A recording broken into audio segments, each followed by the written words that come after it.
Hello friends, welcome to another Mac R concept build. Today it is June 16th of 2026.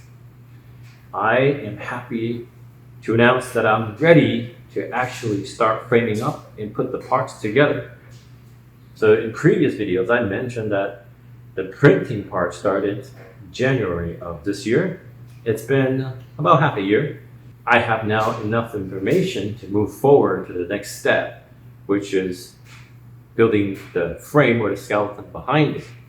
Because each piece, okay, so let me backtrack. I am behind about a month because some of the parts came out deformed slightly, and if they are deformed slightly, meaning that when we connect the pieces together, the surface is not going to be clean. It's going to have waves and nightmare with Bondo to get it straight. So those parts I have to go back and reprint them.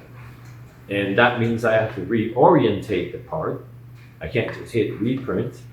What I have to do is change the orientation and then the thickness to basically try out what will work. So what will make that piece work so that it doesn't warp.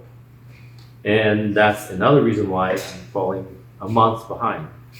But at this point, I have about 70% of what I need printed. The bumper, the front section, the front quarter, and then the cap.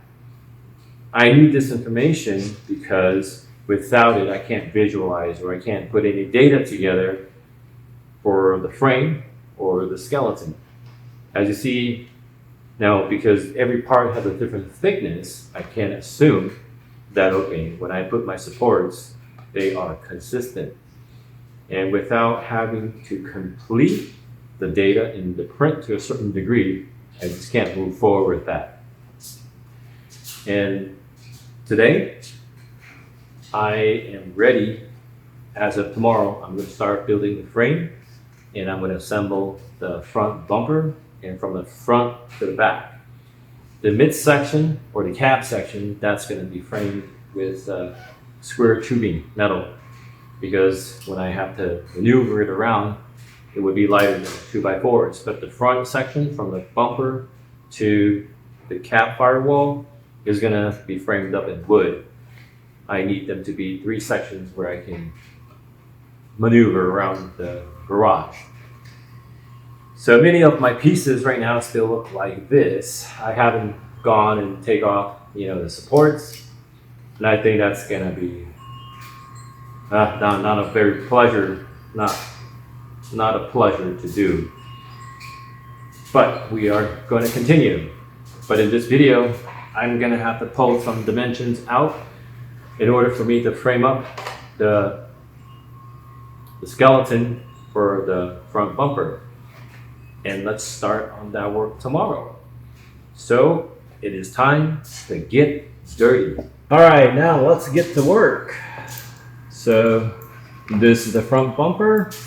This is the ground plane. These guys here are going to be the front fender support. I haven't drawn out the vertical support yet.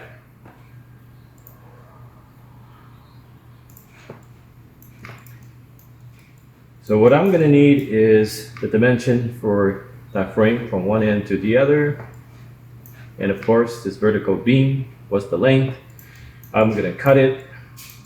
Well, there's still a lot of challenges, right? Because when you think about this, the garage floor may not be flat. I don't have a steel plate, which is 100% flat.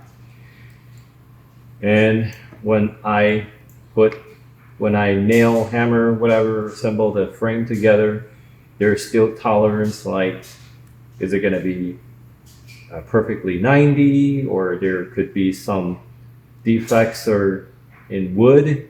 I mean, I went to Home Depot and I tried to pick out the wood as straight as possible, and I did factor in potential tolerances. So there is like a 5 mil gap here and there, just so that it can absorb some differences.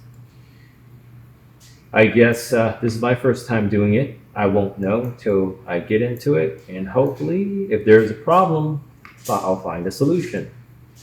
But the idea here is the front bumper don't have to attach to the front quarter, because when I do mold it, I'm not going to mold it as one piece. They're going to be separated. What is important is all these parts come together as accurate as possible. So when I do mold it, I'm not going to have any deviations, hopefully not greater than 3 millimeters. But I'm going to guess at this point, maybe 5 or something. Then again, maybe my guess is not good enough. I don't know. All right. So I need to pull a dimension out of that, which means I'm going to just turn off every other part. So it's quite important to get them correct. 1342.3, 2.4 millimeters. All right, it looks like I'm having a little bit of trouble trying to get it to pick up the right points. So I'm just going to go this other way, measure this instead. And I am trying to make this as simple as possible. So I'm going to offset the ground plane up 38. This is the 38 is a 2x4. I'm going to need additional 2 more feet here. So it will be 38. So let's get a dimension here. 729. The height 729, which is 0.6. Okay.